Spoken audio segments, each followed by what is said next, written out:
We're going to talk this morning just a bit with Ken Jenkins. Ken is one of those guys that knows everything about aviation. He's a crisis consultant. Some of the stuff that people do on airplanes and in airports, I guess, Ken, never surprises you. You've been in this business a long time. Good morning. Hey, good morning, Stevie. It's nice to talk to you. People don't take off their shoes and socks, right? Oh, yes, they do. Come on, man. And they don't take off their shirts, right?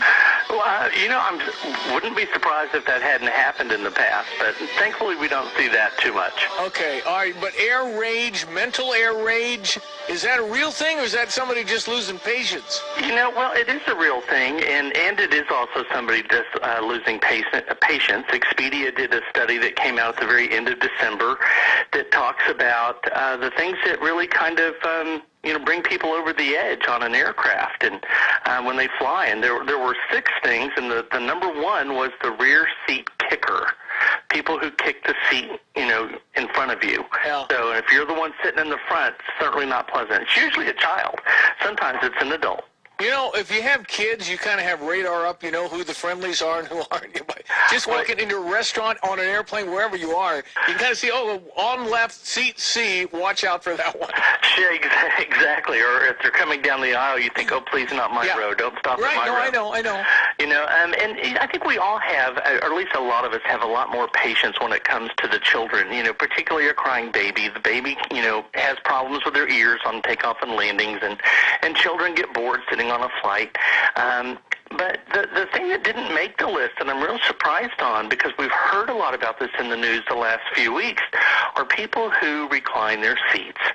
And that wasn't in the 6 things that were reported. This wasn't one of the 6 that bugged people, and I'm just surprised by that. Well, I'm always sensitive to it because depending on the craft you are in, you can count the hairs on their head when they recline. That's just the way it is. Well, it is true. We are very up close and personal with folks today, aren't we? And, yep. And I really don't like when, for example, if I'm sitting down and the flight attendant's just brought a soft drink or a cup of coffee, whatever it may be, and you get your little mini office set up, right? You have your computer going, and the 300-pound person in front of you uses their seat like it's a recliner at home. Yeah. At least have the decency to turn around and ask, if I mind, and 2, if I just got a cup of coffee that I don't want poured into my lap because you were insensitive to slam your seat back. If your seat slams back and you have a drink on that tray, you're in the drink. I mean, it's right there on your chest. Exactly. Yeah. I've never told somebody no not to recline, and I always ask if I can recline. I've never had anybody say no.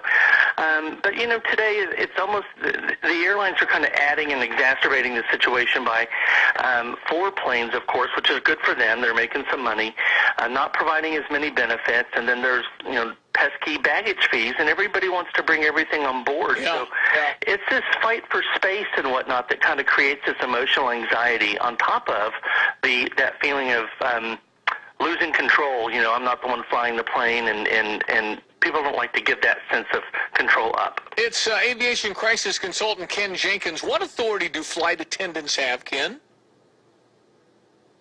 I mean, anytime you're on an aircraft now, you're looking at federal charges if something happens. I mean, this isn't something that is just a local commotion. It's serious trouble. So we're to follow all flight attendant instructions, and certainly those of the captain as well. So it's very serious when a flight attendant approaches you about bad behavior, for example. Conversely, if you see something that is egregious or whatnot, you need to bring it to the attention of a flight attendant. They can kick your butt right off a plane, can't they? They sure can, and to the point to where you can be flying from point A to point B, and if the behavior is serious enough, not only will they kick you off, they'll land somewhere in between and kick you off. Ooh, they make you land. You do have the feds waiting for you, right? You certainly do. You're in really some serious trouble at that point. It always amazes me, and I've seen some pretty sassy passengers, but it amazes me what they think they're going to accomplish. They're not on a private aircraft. For Pete's sakes, I don't understand the arrogance of some of the folks. Well, and I don't either, to be honest. It's like I look at the flight attendant says, first of all, I think they're overworked. They work long hours during the day, and at that same time, there's no place for them to go, and there's no place for us to go. So I don't want to tick off the people that are serving me. Yep. So I go out of my way to be pleasant and try to make people laugh and have a good time, and that makes me feel better, and it makes the experience better. I wish more people would try that. All right, so based on what you know and how long you've done this, Ken Jenkins, my attitude flying should be what? Well, your attitude flying should be, it is a fun experience. Pack your patience. And there's some things you can do to lessen the stress. One, don't pack so much. Yeah. Two, when you do have to check a bag, if you want to save the bag fees, go to the gate. Check with the airline beforehand. But many airlines like American and Delta and United will allow you to check your bags at the gate and not be charged. And what's nice about that is if it's the first or last bag on the plane, it's usually the first one off. Oh, good. And so that saves that struggle of trying to commandeer space. Yeah, right. And, bring some food. If you're going to bring snacks, don't bring things that, are going to smell up the cabin that might be, offensive to those around you. And just be courteous. Yeah, all good advice. Lastly, how does Southwest do it with their culture? I've given a lot of thought to that over the last few weeks since this study came out. And, what's interesting is they are known as the fun airline. But if you ever fly Southwest and then fly, say, an American or a United, watch the boarding process. Southwest really has it ironed out quite well. They have these groups that are set with A, B, C, and D, right, and then by number. And everybody lines up accordingly. It's in order, and they file down the jet bridge in order. There's no, let's hang around the gate and see what happens to be first on board. Right. Everybody understands the process. They seem to lose that when they fly anybody else.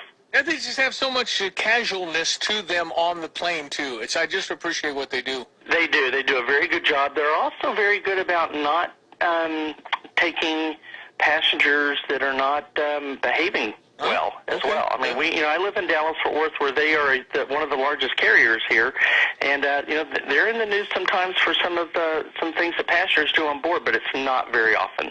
Ken Jenkins, I appreciate it. Happy New Year. Hey, Happy New Year to you. That's aviation crisis consultant Ken Jenkins. A little on the habits now. People do take their shoes and socks off, which you got to be kidding.